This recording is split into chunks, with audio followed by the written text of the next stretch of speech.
All right, and we're back for another episode of Inside Sports Fantasy Football. It's Joe Glassford coming right back at you here from Inside Sports Fantasy Football, the Lakers Fast Break, Pop Culture Cosmos, and Game Source.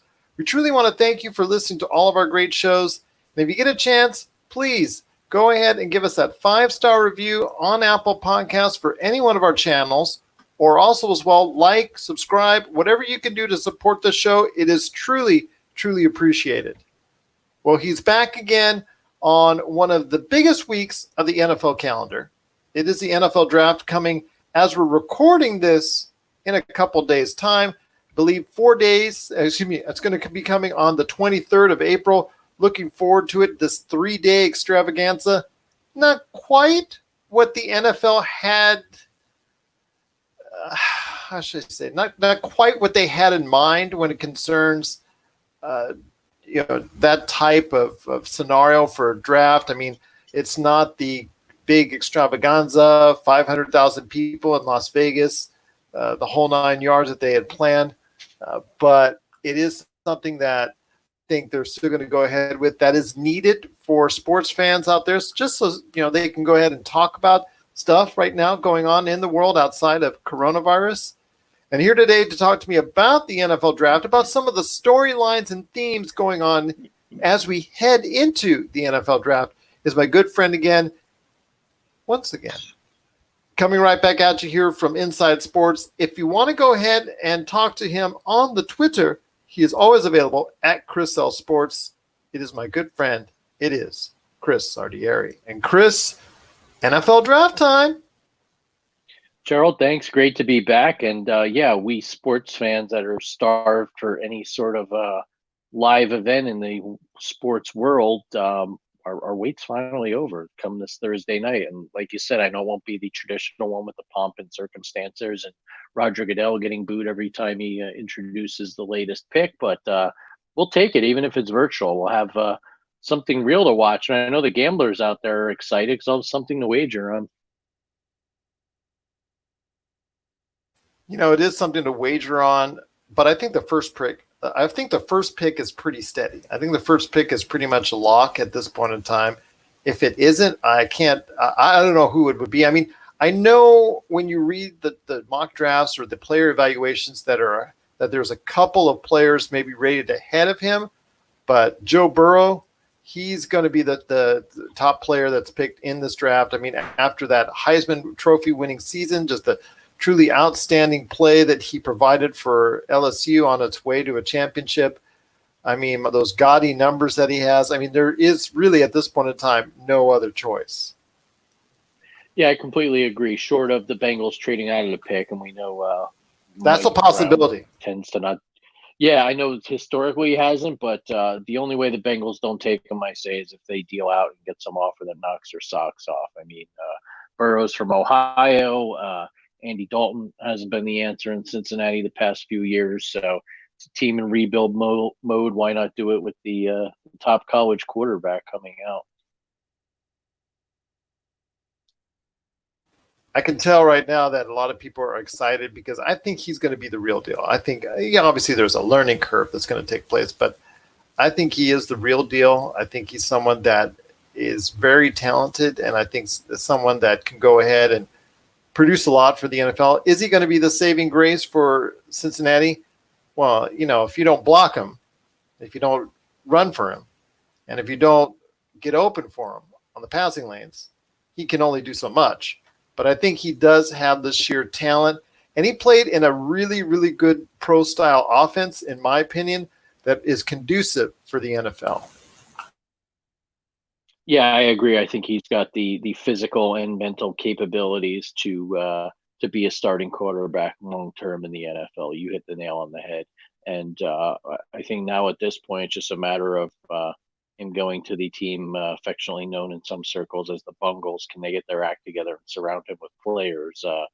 AJ Green's a star wide receiver, but injury prone and aging, so there's a lot of work to be done. And like you said, he's going to need to be protected. You can have all the talent in the world, but if you don't have the time to throw the ball, you're getting decked constantly. That all goes out the window in the NFL.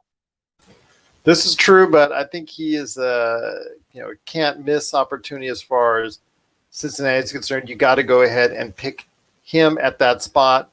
But seeing how quarterback is the most important position, and some quarterbacks in this draft will be moved up higher than what their draft evaluation says it will. I think a lot of people are talking about Justin Herbert, Tua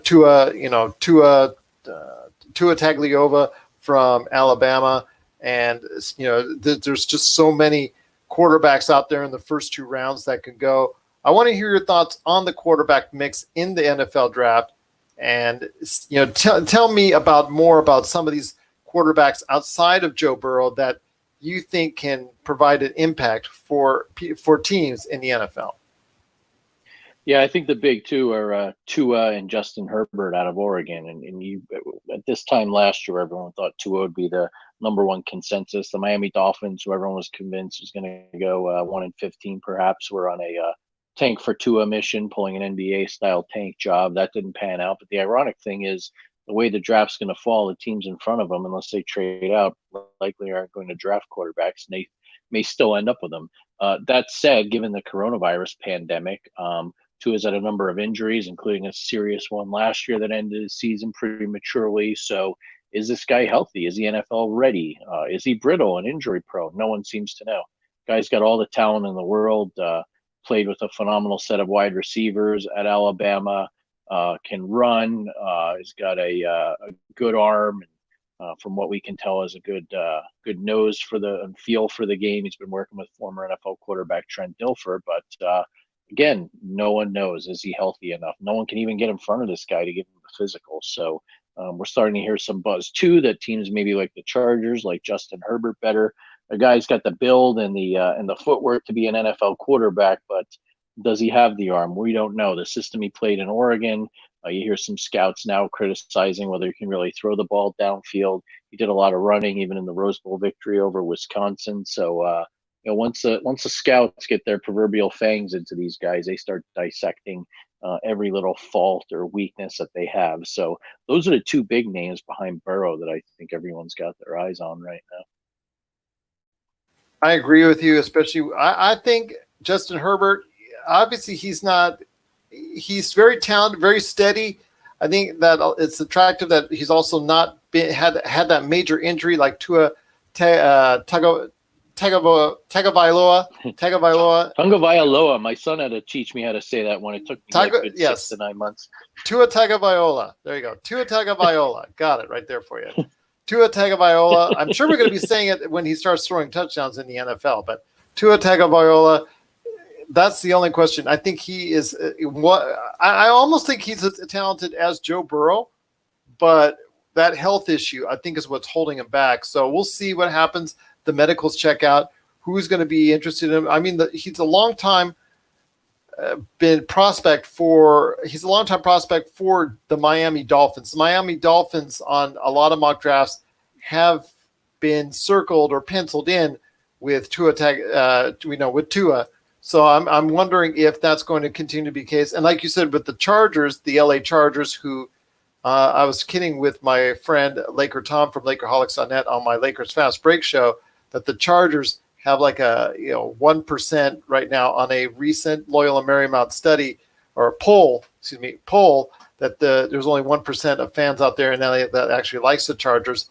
Maybe Justin Herbert can be that magic elixir that gets them maybe up to 5, maybe even 6%. Yeah, hard to say at this point, but they're really facing an uphill battle here in LA, and I don't know. I'm guessing of the two, I would think Tua would have more buzz as a quarterback. Not to disparage anything Herbert's done or will do in the NFL, but just for that kind of it factor, you'd think it'd be Tua. But who knows? There's been some rumblings this week that the Dolphins like Herbert better. Could that be them just doing their typical April poker and trying to trade out of that spot to see what kind of demand there is for that number 5 pick? It's also the fact. It's also that injury, that hip injury for Tua has got to be a key. Mm-hmm. Definitely, and really, I think this is the most scrutinized hip since Bo Jackson in the NFL. Right? I don't recall anyone else with this much talent having an issue with a hip.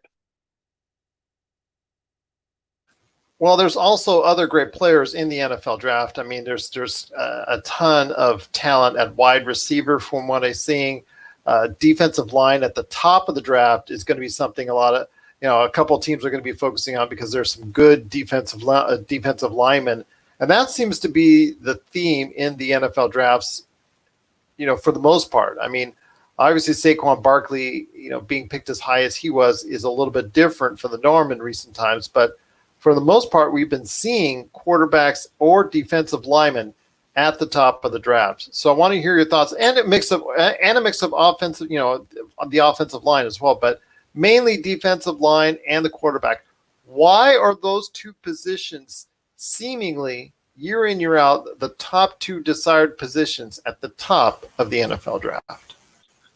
I think it's because, as we've seen in the NFL, if you have a pass rush or you can get to the quarterback, you're going to win games. And you look at how the two Super Bowl participants got there. The Chiefs redid their defensive line, and while the team struggled probably up through the midway point of the season, Steve Spagnuolo turned that around to the point where, not that the Chiefs are a dominant defense, but they had a lot more effectiveness rushing the passer and then having Tyrann Mathieu on the back end in the secondary as a force that really helped. So you need the pass rush, you need a good cover corner, and you do need a safety to create havoc in the middle. And at the top of the draft, if you got a guy that can rush the passer like Chase Young, as far as I'm concerned, my beloved Giants blew it by beating the Redskins in a meaningless game late in the year. They'd be sitting pretty to take Chase Young. I don't think he gets past number 2 at the Redskins. Ron Rivera, their new head coach, is a defensive guy, and when you got a guy with a talent like that, his former defensive coordinator at Ohio State, Greg Schiano, now back at my alma mater, Rutgers, compared him to a Joey Bosa, and that's and a Nick Bosa. So that's high praise in terms of the pass rush hierarchy of the NFL. It is. It looks like, when it comes to Chase Young, I think he is also one of the best prospects I've seen as a defensive lineman in quite some time. Derek Brown is no slouch either. So I think either of those two, I think they will go 2-3. I think you're right when it comes to Chase Young. I think the Redskins will not let him go by. Detroit needs everything, but as much as they might need a quarterback, I don't think they need a quarterback per se. I think, they're still getting some serviceable play at the quarterback position. But for right now, I think they do need some type of oomph in the defense, and defensive line is what I'd start with when it comes to Derek Brown. I mean, there's just so much talent I see. I think it's a pretty good draft. I don't think it's the best draft I've seen, but I think it's a pretty good draft in depth overall. What are you hearing as far as from an overall talent standpoint, at least when it comes to the first and second rounds? Yeah, I think what you're going to see a couple of trends like the last few drafts. As we mentioned, pass rushers high in the draft, and then you're going to see shutdown corners start to go, because that's the other thing. If you can't get a pass rush, you need to have a guy that can shadow another team's top receiver, and I think we'll continue to see that. The one interesting trend is there's a lot more wide receiver depth in this draft. I'm curious to see where Jerry Jeudy of Alabama and CeeDee Lamb of Oklahoma. A lot of people think they're the top 2 wide receivers in this draft. They're playmakers. If you see teams, especially with quarterbacks going high, and then maybe some D linemen getting taken or some shutdown corners, how far those guys fall, because they may fall into the lap of a team that is either on the cusp of being a playoff team or maybe a playoff team that went out early. They need some wide receiver help. I think they could be in a good situation heading into next season. So those are 2 names, just the guys I watched in college. I think of a tremendous amount of talent and are NFL ready. Now, we spoke about the top 3 quarterbacks in the draft, and it's a pretty clear tier to have those 3 at the top of the draft, but then it falls off. But you're going to probably see some in the late first round, some in the second round, maybe go a little bit higher than expected. If you're going to see any quarterback move up, who will that be? Well, there's been a lot of buzz of Jordan Love of Utah State, and I've even been reading some things recently where they think maybe the Patriots take him towards the latter portion of the first round. Frankly, I've never seen the guy play, but this is a guy who has got a tremendous amount of buzz around him. Teams think he's NFL ready, and perhaps if he lapses into the latter part of that round, maybe even a team like the Green Bay Packers take him and pull what they did 15 years ago when they drafted Aaron Rodgers, even though they had legendary Brett Favre as their starting quarterback. So I think that's an interesting storyline there, and that seems to be the name that's been buzzed about the most after Herbert. Yeah, I think you're right. I've heard a lot of buzz on him. I wouldn't sleep on from Georgia. I know Jalen Hurts. I feel bad for the guy because he was once a really touted prospect at Alabama and led Oklahoma to a great season. But I still think he can go ahead and be an impact player in the NFL. But he just has not been given the kind of love. Well, obviously, because Tua turned out to be a better quarterback, but I still think he can find his niche in the NFL. Yeah, I think a team if they've got a quarterback already and they got time to groom him, I think that'd be good. Look at what the not to say they're the same kind of player, but maybe in the mode of what the Ravens did drafting Lamar Jackson, even though they had Joe Flacco there. Let him sit a year, let him learn the game a little. They kind of got similar games, although I think Jackson's unbelievably fast and more gifted in the size department. But there's a name right there. And I can agree with you with Fromm too. He was highly touted coming out of high school, going to Georgia. He had a rough year this year. Some people thought he might even stick around for his senior year. But what would you think of someone like a Belichick in New England drafted him, or even have I mentioned Green Bay, or another scenario with a team that, like I said, may have an older quarterback or they want to be patient with Fromm. I think he's got the skills, and if he gets with the right coach or offensive coordinator or quarterback guru, could pay off in the long term. And there are a number of stories like that in the NFL. Look, the boom bust rate on top picks at quarterback or even in the first round is, at best maybe a 50-50 split. I mean, it's really a coin flip these days, and not every quarterback going to the Hall of Fame was a consensus number one or someone picked in the top five. They just don't always pan out. We'd like to see that. And I think it could be a situation with Jalen Hurts that, as we saw in Baltimore, where an individual chosen a quarterback later in the first round, or in this case, he could fall as far as maybe the third round. It could be something that could be a benefit for whoever picks him up late in the second round, early in the third round, because I believe he has the talent, to be an effective player in the NFL. His stats at Alabama were very good. It's just that Tua at the time was just, he just had so much momentum behind him. And I think Hurts was just in a losing situation from day one there when it came to Tua, once Tua stepped on the field. But I still think he can be a very effective quarterback. And I think if he gets into the third round, I think somebody's going to snatch him pretty quick. Yeah, I could definitely see that. I mean, it wouldn't surprise me if someone like a Sean Payton in New Orleans. And look, I know there's a lot of buzz about Taysom Hill, but as far as I'm concerned, I think the jury's out on him being a starting NFL quarterback. He's a great weapon, and he's nice to have as a backup. But let's face it, Drew Brees is playing one, perhaps two tops in the NFL. I mean, the guy's already got his next gig lined up with NBC, so Isn't that that could be a nice? fit there. Yeah, tough, great work if you can get it right. Exactly. Once again, I'm talking to Chris Ladieri from Inside Sports. You got to check out his work on Inside Sports on Facebook. Also, as well, catch him on the Twitter at Chris L Sports. Chris, what are some of the other themes that you think should be running through the NFL draft, in your opinion?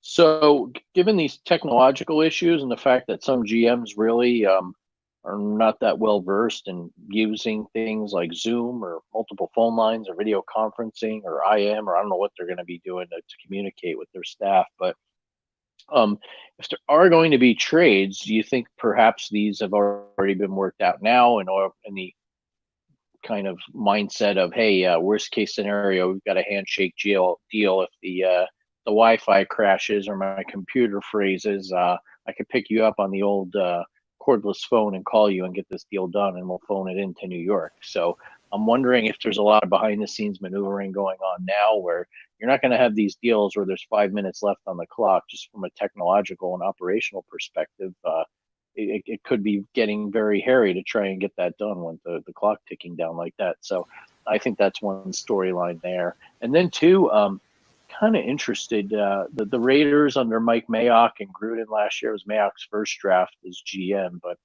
they're sitting there with 2 first-round picks. I'd like to see what they do with those 2 picks.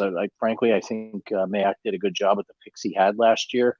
And bigger picture, let's not forget, at the time this team was vilified for trading Khalil Mack right before the season started 2 years ago. And you asked me if they hit on a couple of these picks again. I mean, that could be not. I mean, this is the greatest haul ever, but it could be something like Jimmy Johnson pulled off dealing Herschel Walker, where the Raiders are going to get a lot of young talent locked up on the first-year contract and build depth on both sides of the ball. So I'm interested to see what they do there this year in their first year in your hometown of Vegas. Well, it's my adopted hometown. I still have SoCal in the heart as well. I mean, both places are great. The Raiders, yeah, they've got to make an impression. They've got to follow the blueprint of the Golden Knights and make an impression and be competitive right away. Because if they're not, with a town that has a lot of diversions, they'll end up, as you and I both know, once crowds are able to go back into the brand new stadium that's there, they'll go ahead and not fill that up fast. I know in Las Vegas, with all the different things that are available to us here on the near the Strip, outside the Strip, what have you. If the Raiders are not a competitive team, yeah, it'll just be like you're watching it at Oakland or back at the Mausoleum here at the Coliseum, I should say. The Coliseum, I should say, and where it's like half-empty stadiums and whatnot, coming 2-3 years way too soon for a brand new stadium that we spent with our taxpayer dollars quite a substantial sum that I'm still, to this day, not too happy about. And they could tell you that they passed it off on the tourists, but when they pass it off on the tourists, guess who the money goes? Guess who the money doesn't go to in the long run? The taxpayers. Exactly, or the hardworking people at the casinos, and then they can't go around as it's just a trickle effect. So I'm not exactly thrilled that they're here, but if they can compete and if they can go ahead and become a playoff team right away, you know what? That's going to change everybody's mind because winning overcomes all that stuff, all that adversity, all the negative flow, all the negative words that have gone on in regards to the stadium and whatnot. So if they can go ahead and win like the Golden Knights did, the sky's the limit here in Vegas. Everybody loves a win. Everybody loves a winner in Vegas. Oh yeah, and frankly, LA is no different. I think that's becoming a theme among a lot of these professional sports cities. The Chargers changed their uniforms today to the old school powder blue ones, and that's all well and good. But no one's going to be buying PSLs in this new stadium for the Chargers. Maybe they will for the Rams, but again, they're in salary cap hell right now. Will the fans come out now? Yeah, they got to a Super Bowl they should have won, but they didn't, and they're now having to shed payroll and release and deal some of their stars or were in bad contracts. So completely agree. Winning trumps all. Winning does trump all, and I will just say this before we head on out. If you get a chance, it's going to be all over the next 3 days from the 23rd on, 23rd, 24th, to 25th. It is the NFL draft.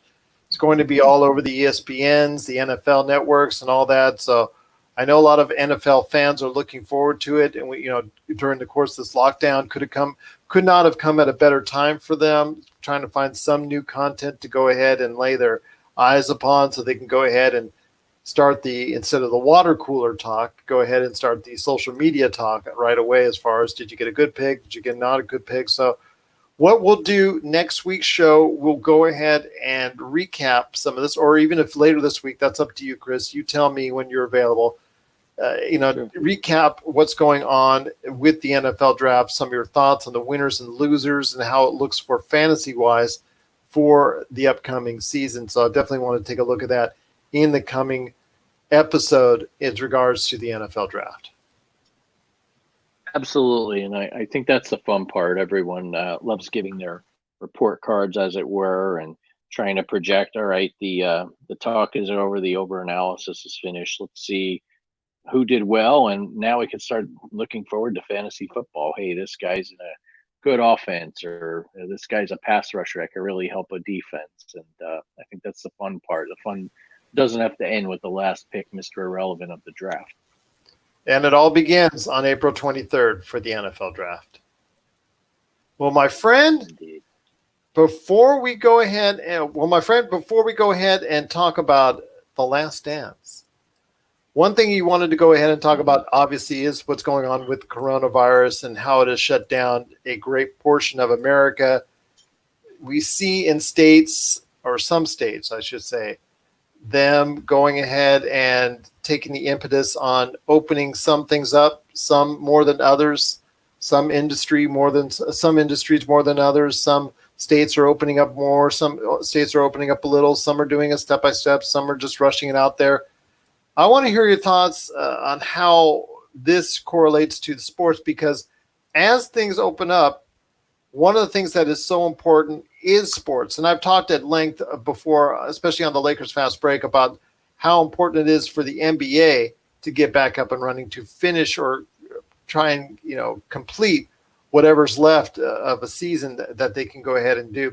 But also as well other sports, and just the fact that we'll be going ahead and having some type of diversion. But I want to hear your thoughts on the shutdown and how important sports are to this country, not just from an entertainment aspect, but from an industrial one as well. Sure. So, look, everyone you talk to that's even remotely interested in sports misses them. At this point, they would take any game, any professional league, as long as it was televised. They don't care if they can't go to the game, and the games are played in front of robots, like like they're doing in Taiwan with baseball, for instance, or just no one in the stands. And there's a definite hole there, and you hit the nail on the head. It is entertainment, but for me, I feel like it's the last form of unscripted entertainment. It's the real reality television. We'll go off on a rant there on my soapbox about reality television, because sports is it. And if you look at the TV ratings every year, the dominant top ranked shows tend to be NFL football games and the like. So that speaks for itself. I think we learned too is you hear this, a lot of people say it and you think it's proverbial. Sports is big business. Well, what we've learned here is it really is. And you got to give kudos to a league like MLB, where they're setting money aside, millions of dollars for the workers at the various stadiums, just so they can get paid through this until things get back up and running again. But also too, I mean, the amount of money these leagues make off of television rights is astounding. And like the NFL and the NBA, they want to get back up and running so they can at least get back on TV. Will they miss the revenue from parking, concessions, ticket revenue? Yeah, they will. But the NFL, for instance, I mean, I know they got their luxury boxes and the PSLs, but they're more worried about their television partners. And these are huge multi-billion-dollar industries we got to think about now. It's not just fun. It's not just a bunch of overgrown kids following sports or playing games. When the president is having a call with all the major sports commissioners during this pandemic and how to get back up and running, that says a lot. Those are things that are reserved for big Wall Street banks or manufacturing companies or tech companies, whatever it is. I think that speaks volumes. And yeah, it keeps us entertained. It keeps our minds off of things too. But there are a lot of people who make their livelihoods at this, and it trickles down into different areas. It hits Madison Avenue with revenue. If you were to just dissect it, you'll see sports is one of the most important industries in this country right now, I would argue. It is for many different reasons, but yes, it is just not only from a revenue generating standpoint, but also just from an emotional standpoint for many Americans out there who just want that type of diversion because of everything that's gone on in their lives that has been so negative. They can see this and view this as a positive once again, because not too long ago, December, January, February, we were experiencing sports, on a wide spectrum and looking forward to the rest of the year as far as a great line of sports. And unfortunately, hasn't ended up being the case, but we're still going ahead, hopefully, with a football season and a basketball season, and hopefully a baseball season, tennis, auto racing, whatever you want to do. And we'll just go ahead and be able to experience it live, even though fans may not be there. It still will be on television. It will still be something that we can talk about, communicate with, and for many of us, that'll be a really good step in the right direction. Completely agree. Well, my friend, before we head on out, I think we're going to go back to your doghouse with your final point. So we're going to go back to the doghouse with Chris Ladieri. And this week's doghouse will be something sort of a dance, per se. It will, and there's no underdog involved here. It's the long-awaited, eagerly anticipated 10-part documentary, The Last Dance on ESPN.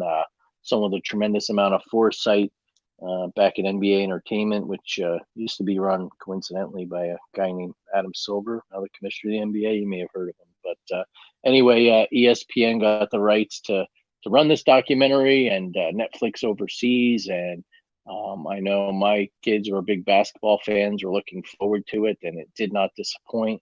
I think what's really cool is you see this younger generation who grew up with Kobe and LeBron and a number of the other players that are still in the NBA trying to make valid arguments that their particular favorite player is the best, better than Jordan. And I think this will open people's eyes to just not only how great a player he was, but he was the biggest star in the world. You see in the first episode when the team went to Paris for an exhibition series, and the guy was following around like he was like a worldwide movie star type celebrity. And I think that's really cool. And I think too, those of us who remember that season, remember the Bulls dynasty and watching them, there are a lot of subplots behind it. Phil Jackson being told going in by Jerry Krause it was going to be his last year. Pippen being locked in on a deal where he was completely underpaid, and then getting surgery late in the summer, just almost spite the team and sit out a few months. Rodman's antics. These are all things we kind of remember, but we have to remember too is there were no smartphones. There was the internet, but the sports media didn't have the presence it was now. It was still predominantly print, and there were no camera phones that take videos of these guys off hours. So it was modern, but it wasn't the modern era we live in now. So a lot of these storylines maybe only got written by the local beat writer, didn't make the rounds nationally or sports talk radio. So this is stuff that I vaguely remember, but to hear the stories behind it, it's almost like it's news to me. So I really enjoyed that aspect of it. I'm glad you did. For me, I'm not a Bulls fan, so I really didn't. I watched parts of it, and it just reminded me of the greatness of Michael Jordan, because I do appreciate the fact that he is, well, as far as basketball terms, the most dominant player I've ever seen live, or in a while I'm alive. It's seeing him on the television and whatnot. So I can appreciate how great a player he is and he was, and what he did for the game of basketball. And it gets to the point where it would be nice to see a last dance for a certain NFL team. And if that was, which team, which year, which team would be a great fit for that, in your opinion? Which would be the best?